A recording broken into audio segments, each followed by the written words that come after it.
This Beyond the 52 is a series that challenges our ideas about the concept of who we are as a church. It's not just about building, it's not just about OLF, GC, church, but more of who we are as brothers and sisters. And the Bible's vision of the church is more than a couple of hours of Sunday morning from 10 a.m. to 11:45 or before 12. It's not just about that. Because it is a way of life. It is a way of life, and with Jesus at the helm or at the center, every one of us, every believer, even myself, I'm a believer, though I'm a pastor, but I'm a follower of Jesus as well. We have this vision, we have this goal and purpose to really take the gospel out of the building, out of these four corners, out of 209 Main Street, and into the world locally and globally. So when I sign up for pastoring this church, I'm not limiting myself to Oxbow. So that's why we do have online streaming, and there are people who's watching Francis, Nicole, and Santa Ana, Shirley, and Darrell, and the family of Magtuloy, and some other families. And not just them, but also other families. The purpose of that is so that we'll be able to, at one point, digitally share the gospel to them, that people who were not capable of coming here and worshiping physically.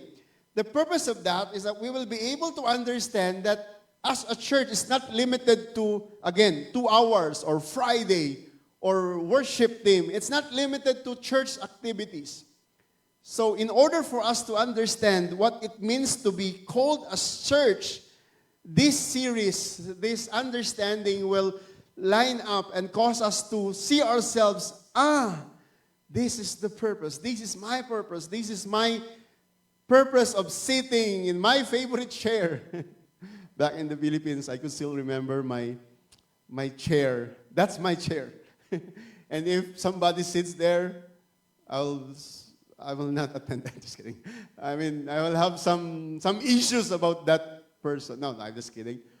But it's more than that. It's more than attending church. It's more than attending potluck fellowship, more than bringing food for that fellowship. It's not just about coffee fellowship or kids' church. A lot of things, and those things that will be highlighted starting now up until the last Sunday of August will be in the context of sharing that there's church outside our Sunday morning. Hallelujah, hallelujah. Back then, I could still remember my grandfather, who always gives us this challenge that don't miss our family Bible study because Jesus is coming. I think I've shared multiple times from this pulpit.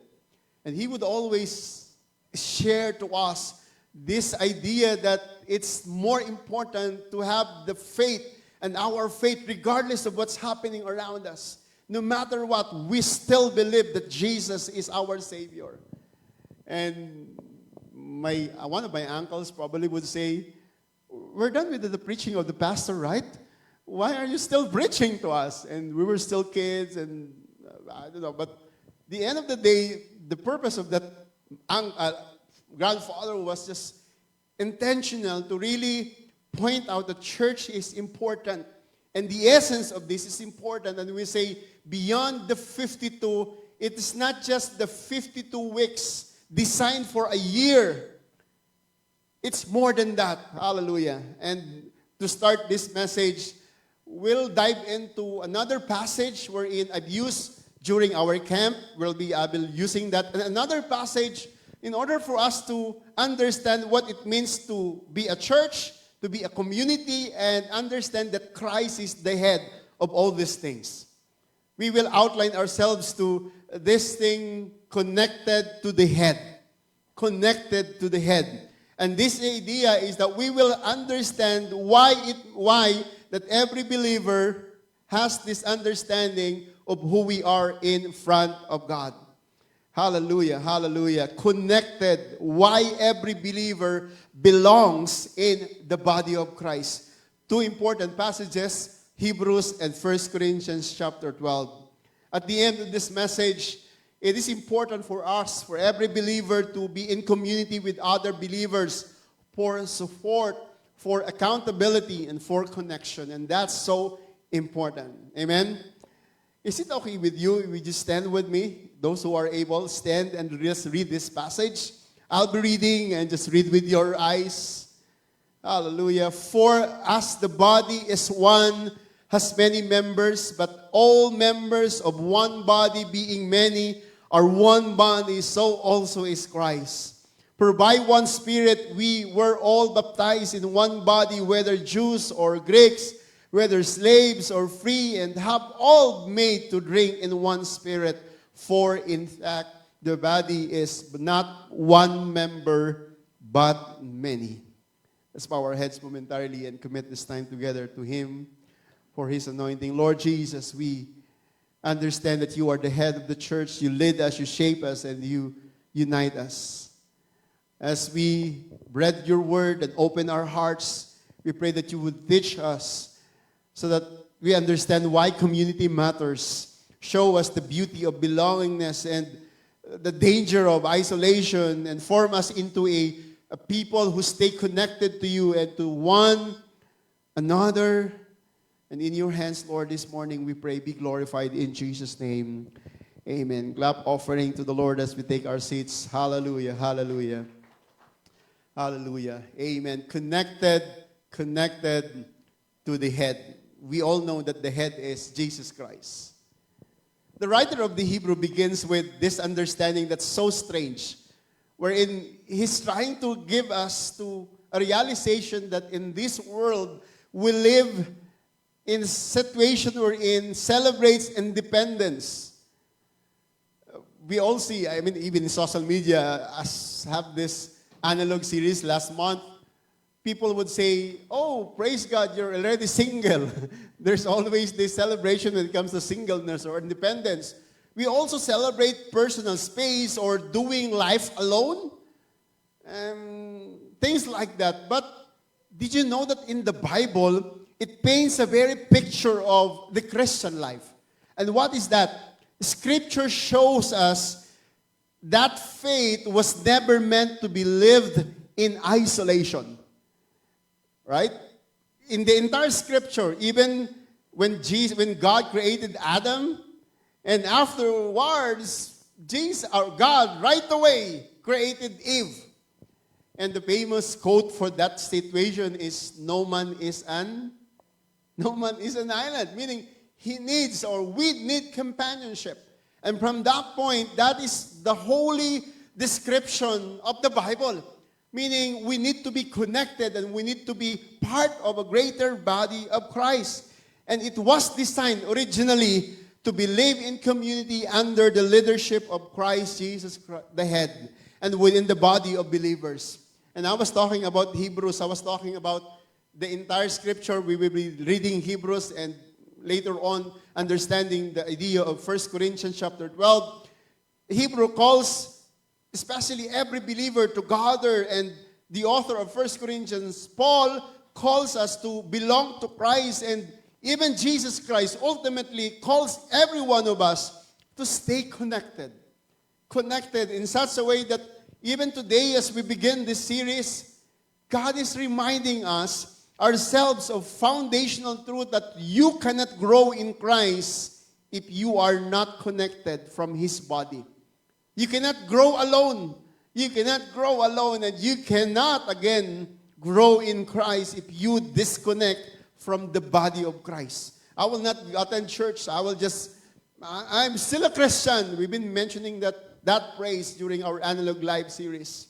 So that's why this morning, brothers and sisters, as we understand this connected to the head, first understanding of this series, Beyond the 52, my desire is that we will be able not just to grasp the message, but we will be able to identify ourselves and how to really be connected to the head in such a way that we will not just do this for sometime, but all the days of our lives, that we are motivated to continuously connected to the head. Amen?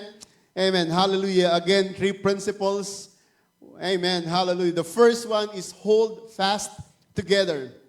And I'll be using Hebrews 12:10, 23 to 25. Again, during our camp, I used this passage, but I'll be using different understanding through this moment. Okay? Hold fast together. Let's dissect the passage. Start with verse 23. Let us hold fast. Here, the writer of Hebrews begins with not just suggestion, but it is a command. There's a mood in understanding the structure of the sentence. You can see that the author is suggesting, the author is commanding, the author is quoting a principle from the words of Jesus. But this time, the author is beginning with this imperative, that's command, imperative mode, in such a way to really hold fast the confession of hope without wavering. Think of the word hold fast, or this phrase, hold fast. It means cling tightly. You say cling tightly as in hold in there. Cling. And then to grip firmly, and to refuse to let go. And that's hold fast. I think during those times, the Hebrews, I mentioned during our camp that there were Christians who were really starting to fall away. When you say fall away, it means not just backsliding. Backsliding is something that you just get tired of situations in life and you're not really into attending church, or probably instead of reading your Bible, you're just praying, and then instead of praying and reading, you're just, Lord, thank you for this food. That's just judging. I'm not judging, but you begin to, little by little, not into passionate of your Christian duty and these disciplines. And that's the thing. It's just, they're experiencing right now. So that's why the author of Hebrews is so adamant of this principle that they need to hold fast. And the idea of let us, it brings them to the point where it is not just one thing. Let us, it means together. Because we believe that faith is strengthened together and not alone. For sure, you will grow at one point if you're alone. But if you're together, hallelujah, you will for sure be strengthened. Amen. Look at verse 24. Again, the word let us. Not just let us hold fast, but let us consider one another in order to stir up love and good works. It's not really accidental when we read these words. It's a matter of intentionality and deliberately. And we believe that community is not accidental. It's a decision that you involve yourself. It's with purpose. Hallelujah. Let us consider one another in order to stir up love and good works. If we are together always, we hold on fast together, we will see that we're connected right away. Hallelujah. And this is not just limited during Sunday service. This is even after God bless you and you go back to your respective place. We're still connected. We still chat. We still communicate, not just Sunday service, even in our regular issues of life and prayer requests. And that is being connected. That is being together. Hallelujah. Establishing community. Amen. Amen. Hallelujah. And what is more amazing in this passage in Hebrews chapter 10 ends with this verse 25. Not forsaking. In the original language, especially in King James, this is New King James Version, but in King James Version, the original word there from verse 23, 24, and 25, there's this word let us in verse 24, let us in verse 23, as well as in verse 25. Let us not forsake. That's the original take in the Greek translation, so as in relation to King James Version. But in New King James, he said not forsaking.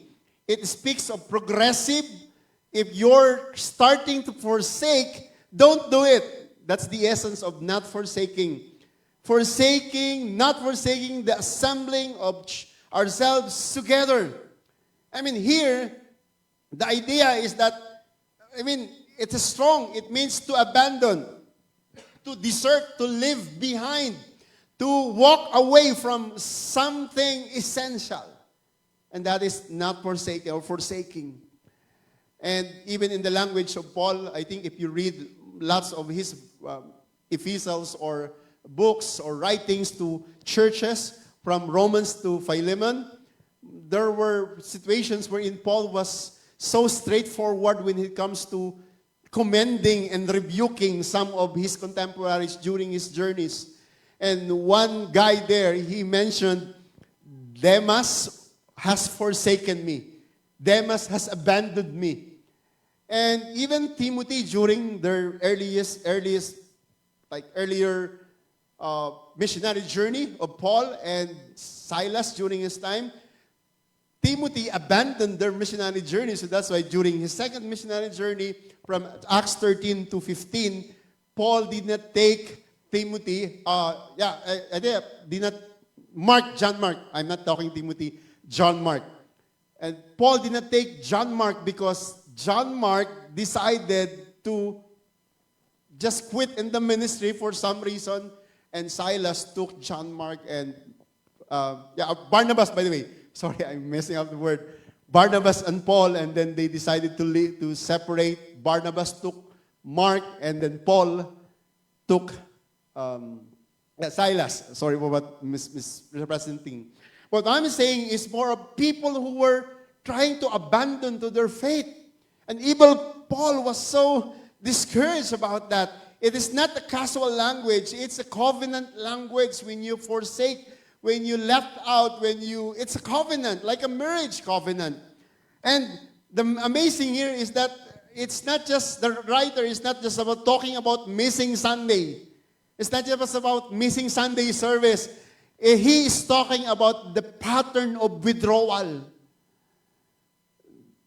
Don't be guilty if you miss Sunday service or an event in the church. Be guilty if you have this kind of attitude of withdrawal, that I don't need to go to church. Right? It's a habit of disconnecting and a drift toward isolation. Are you following? I'm not saying that it's okay to miss Sunday. You can do it. You decide. But don't let your heart to have a pattern of withdrawal. Again, a habit of disconnecting because you can do by yourself. I don't need community. And there's the drift towards isolation. Hallelujah. Look at this statement again, assembling ourselves. And this is more important. It's a gathered church. It's a believers coming together for worship. We're not just here worshiping the Lord and giving our offerings and taking communion. We are here to encourage one another. When we see one brother who is struggling, when we see one sister who is, we've been praying for you. How are you doing? And that's not just us hearing the preaching, and us as well encouraging other people. Hallelujah. Our purpose, especially in church, is not just about to be blessed, but also at one point to be a blessing to other people. Are you following? Amen? And that's one way or another. We can do prayer, we can do encouragement and mutual strengthening for one another. And that is to hold fast together. Hallelujah. And this assembling is not optional. It is not suggestion. It is not tradition that we go to church every Sunday. But it is a command rooted in the nature of the church itself. We are called by God. And the church is not merely a place to go. We always say this. It's a people you belong to. Amen. It's a family. Last Friday, our discussion of our discipleship Bible study is more of church relationship. This church is not just about Foursquare Church. It's about our family. Hallelujah. It's about our family. And one thing for sure, when we talk about this one, when you see the other portion of that word, other portion of this statement, there's this, before that, the white collar, white text, as in the manner of some, as is the manner of some, meaning people are already not just trying, but already deserted and abandoned and have this isolation idea and did not want to go to fellowship.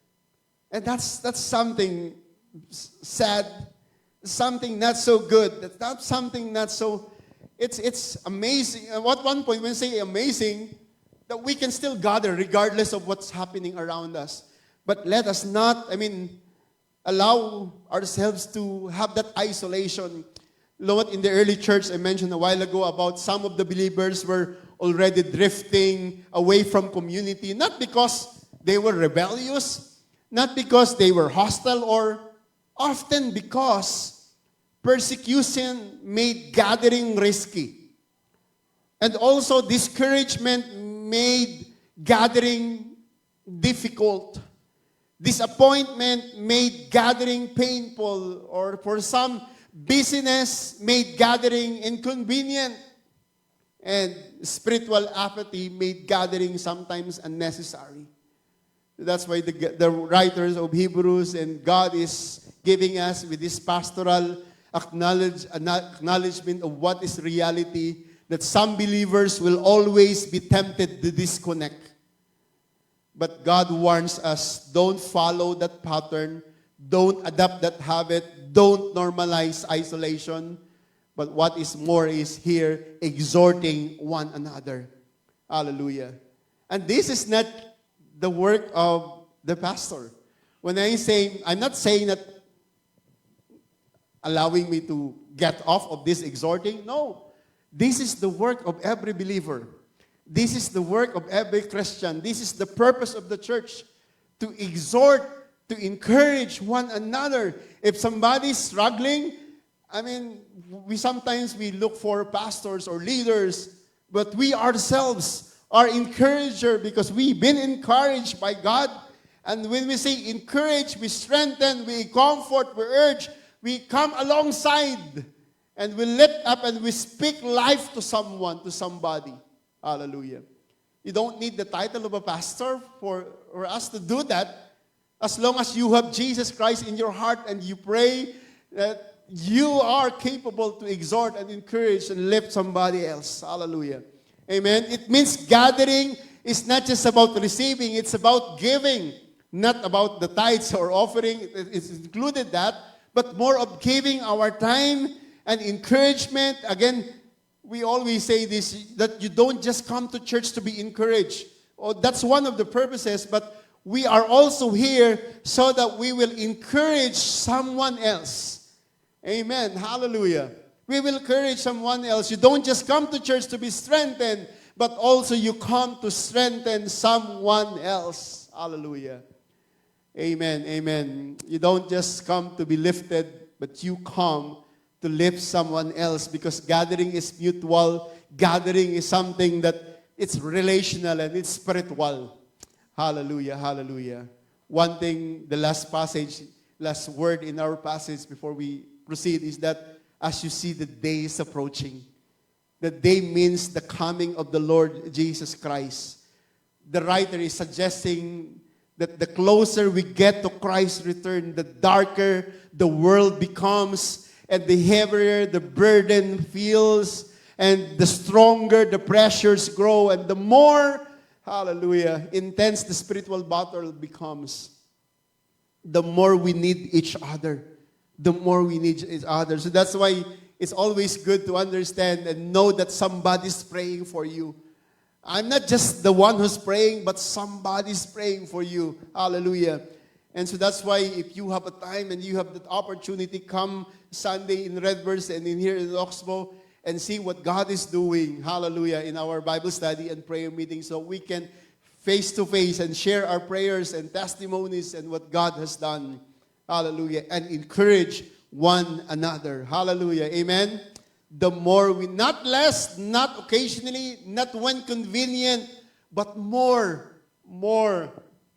Like when we have more gatherings, we have more encouragement, we have more connection, accountability, and love, and when the approaching day increases the urgency of community. Hallelujah. Let's establish this community. Amen. Hold fast together. I think I mentioned this illustration twice probably. Just imagine a single coil removed from the fire. For sure, it gets cold quickly, right? A single coal removed from the fire. But when coals stay together, the fire stays strong. I think in our camping, Brother Marlo and the men started to, we don't have fire then. We forgot to buy fire for the bonfire last night. But Brother Marlo and the men, quick enough to gather some branches at the side. And then we started with one. And then Brother Marlo quickly, then the rest of the guys followed. And praise God. It's amazing that started with one. And then with a little stick. And then all of a sudden, it came to a point wherein the fire is enough for marshmallow and some video and opportunity to share one another. It's amazing. Because if we are there together, it will hold us together strong. Hallelujah. In the language of Charles Spurgeon, the British and English commentator and preacher and author, he said, Satan always hates Christian fellowship. Remember that. It is his policy to keep Christian apart. And if we're not considering things in relation to this community thing, we will see ourselves into the falls and the trap of the enemy, and he hates Christian fellowship. Hallelujah, hallelujah, amen. So that's why, brothers and sisters, reach out intentionally. Identify one believer who has drifted from community, or you can contact them next week. If you know somebody that, Pastor, I've not been seeing this guy or this person.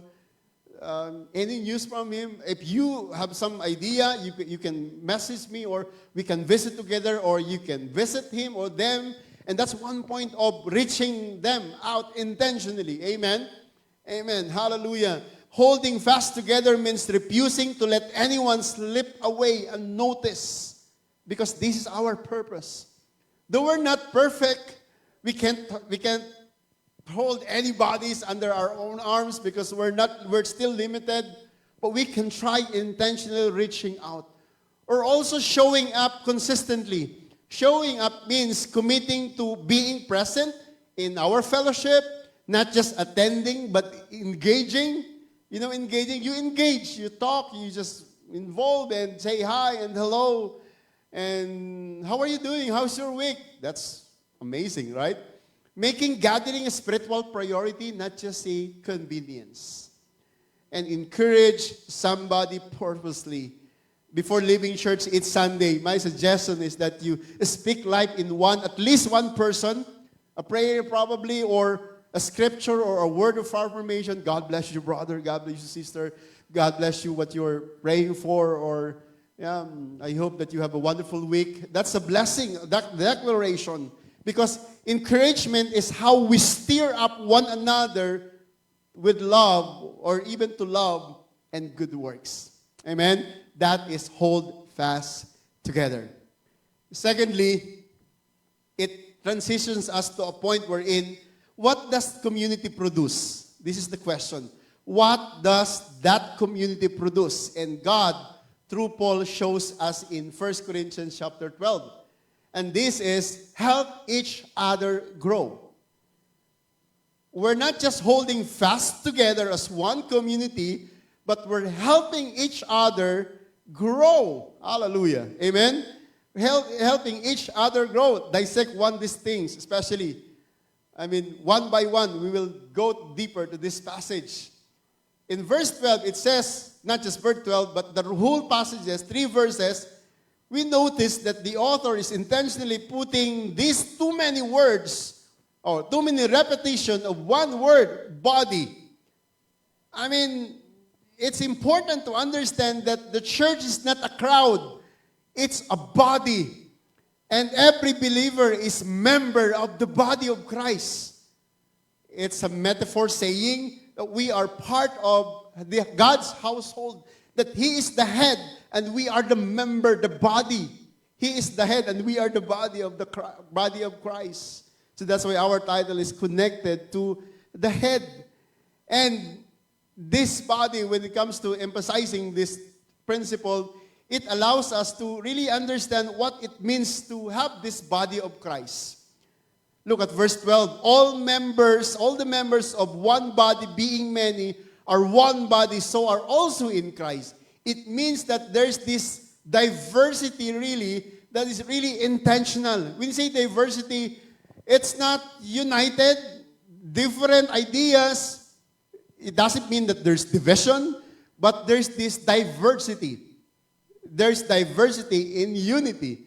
Meaning we have different background, different colors of skin, different idea what to eat, especially in breakfast. I'm a rice guy, and we always cook like this kind of rice. But now I'm beginning to enjoy some kind of salmon with beans and portion of, what's that the other one, beans? Rather well, what's that? Asparagus. Thank you so much. Asparagus. I'm beginning to enjoy an asparagus instead of rice. So asparagus, portion of salmon, the small portion, or 2 slices of beef, and that's already a dinner. So I'm still Filipino. But there's this diversity, and that's also a picture of a church.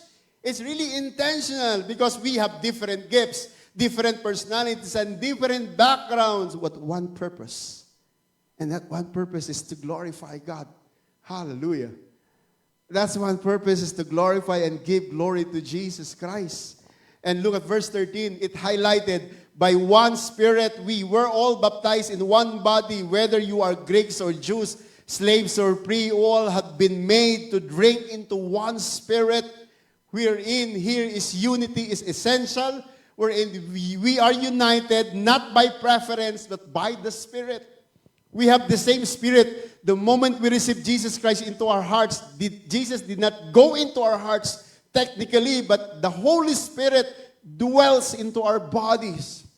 We have the Holy Spirit in us, in our physical bodies. Every Christian, hallelujah. And that's a deposit guaranteeing our inheritance, especially when time comes. Hallelujah. And that is essential for us. We are united. And look at verse 14 again. For in fact, the body is not one member, but many, many. Here, belonging is non-negotiable. No believer is unnecessary. No believer is insignificant. Hallelujah. No believer is optional, because community is not just helpful. It is how God grows us. Every one of us, everyone is part of it. Whether you feel that I just attend once a month, Pastor, because of my schedule, you are part of this church. Amen? Don't say that you're optional only, or I'm not. You are part of this church. You are part of this church. Whether your contribution, you feel that you're probably less conversational or not so into the ministry, but you are part of this church. Hallelujah. Amen. Let us help each other grow in the knowledge of God, because a body cannot function if the hand decides to detach. And that is the context of the whole 2 Corinthians chapter 12. And a disconnected limb cannot grow. It's just only withers. It will ultimately die. We need each other's help. Hallelujah. As a pastor, I think I can do it all by myself, but I couldn't. It's hard. So I need every one of you, and we need each one to help, especially with the things of God and even the church. Hallelujah. We need each other. Hallelujah. Amen. Tap your seatmate and say, I need you. Hallelujah. Hallelujah. Amen. Amen. Again, I don't know if you're familiar with John Stott. He mentioned this statement: the Christian life is not a solitary life. We are designed to live in fellowship, to grow together and to help one another along the way. Right? This is not just about here, even outside this Sunday service or Sunday morning service. Hallelujah. Praise the name of the Lord. So my suggestion, brothers and sisters, is ask for prayer and offer prayer. If somebody needs prayer, you don't need to call your pastor. You can call me as well. That's good as well. But you can also pray for a brother. Because when I pray to God, you also pray to God. We still have the same access. I don't have much power than you when it comes to praying to God. Are you following? We have the same power. We have the Holy Spirit, amen? And we have the access and connection with God through the Holy Spirit in Jesus' name. Amen. Choose one person, especially this week, to pray with. Not just for your own thing, because growth happens when believers share burdens and seek God together. Help each other grow. And also practice accountability. When you say accountability, you invite one person, trusted believer, to help you fight a specific struggle. If you're struggling to something, some issues in your life, old past, you can share it to some of your trusted friends that will not gossip you or belittle you. But just offer to support them. And because if you're honest and humble enough that you share your struggle, you will anticipate and also understand strength as well in Jesus' name. Amen. Hallelujah. And you can also serve someone tangibly. When we say service, do one practical act of service to one another, like a fellow believer. I've been mentioning this multiple times, that when we talk about church, it's not just about here, even outside. People will say, why are you doing that? Why are you helping me? Why are you lending me a hand? Because you need help, so I'm helping you. Are you a Christian? Yeah. But you're just helping. And when we're intentional with this, I believe that because serving is each other is how body strengthens itself. That's more important. Amen? Help each other grow. Hallelujah. Hold fast together. Help each other grow. And lastly, this morning, brothers and sisters, before we do communion, honor Christ as head. This is the central focus of our title, Connected to the Head. We hold fast together, we help each other grow, and while doing that, we honor Christ as the head of the church. And here is not just metaphor of mentioning this central truth that Jesus is the head. He directs, He leads, He governs, He unites, He empowers, and He connects every member to Himself. And we believe that without God, without the head, the body cannot function. Without Christ, the church cannot grow. Hallelujah. It's not about the pastor. Remember, we've been singing Jesus Christ at the center of it all? The last praise or the last verse of that song, Jesus be the center of your church. It's not the pastor. It's Jesus Christ. It's the head of the church. Pastor is just co-shepherd, under-shepherd of the great shepherd. It's our God. We're just being obedient to the cost that God has put into our shoulders. He is our head, and we're honoring together. I'm honoring Christ, you're honoring Christ, we're honoring Christ as our head.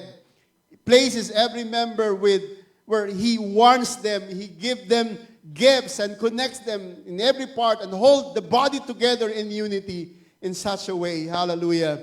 And look at that word, so as Christ. So as Christ. I believe when we understand this statement, especially not just in 1 Corinthians, but all over the letter of Paul in the 1 Corinthians as well, he is specifically speaking that community is not just about people, it is about Christ forming the people into His body.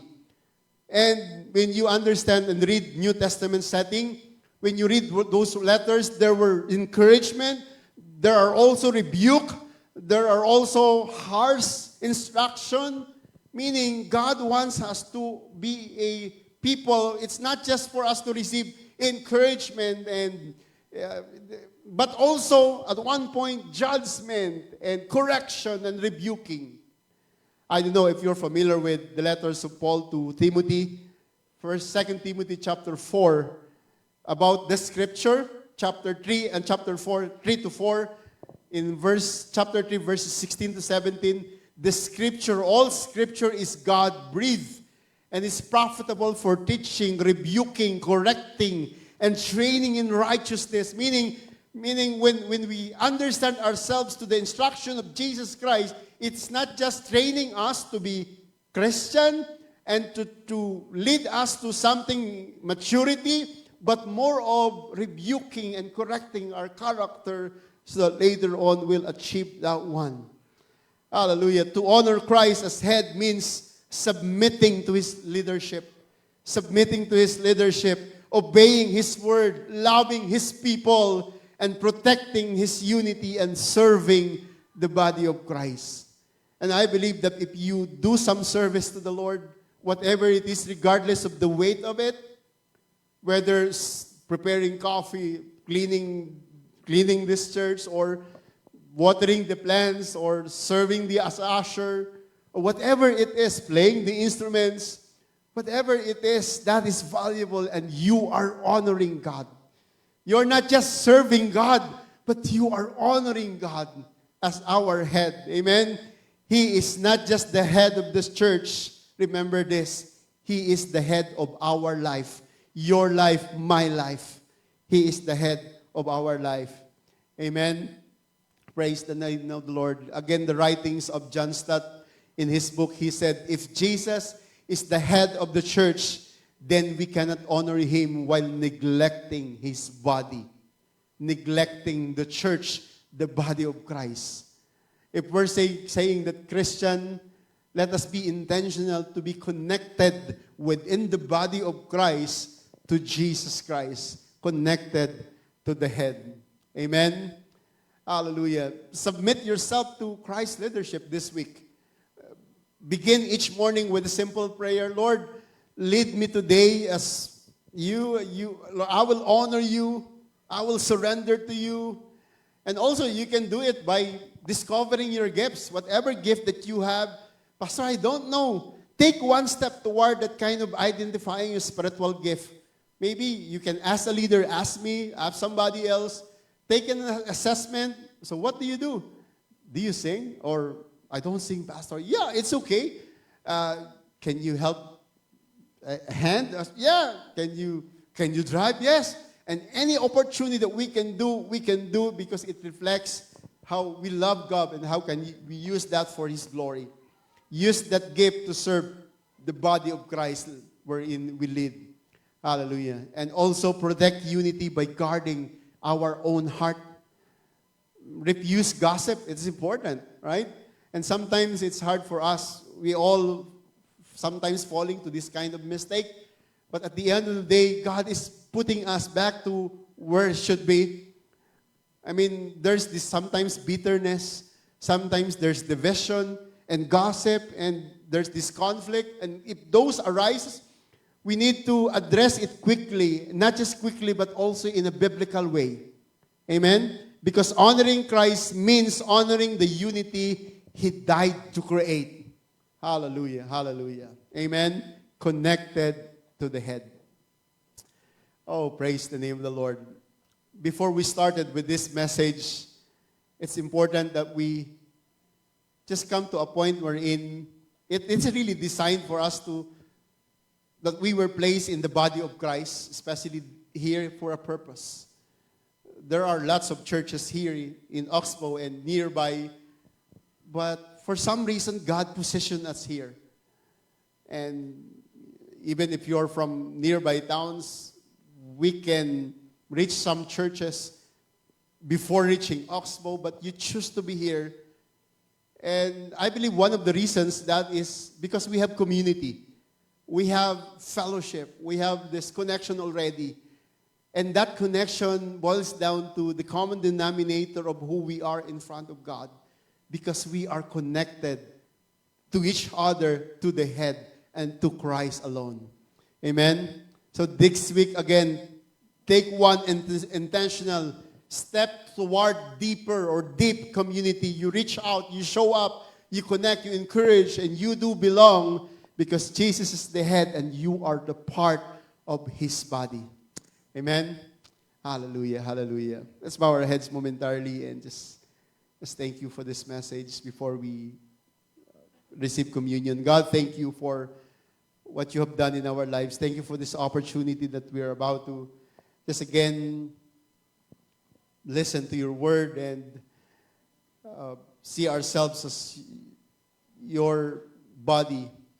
Thank you, Lord, and we pray that as we anticipate this, we position ourselves to hold fast together in spite of circumstances in life, that we will devote ourselves to help each other grow and ultimately honor you as our head. Thank you, Lord God. Thank you, Lord God. Be magnified and be glorified. We pray that as we continuously anticipate this series, that we will always be connected to you.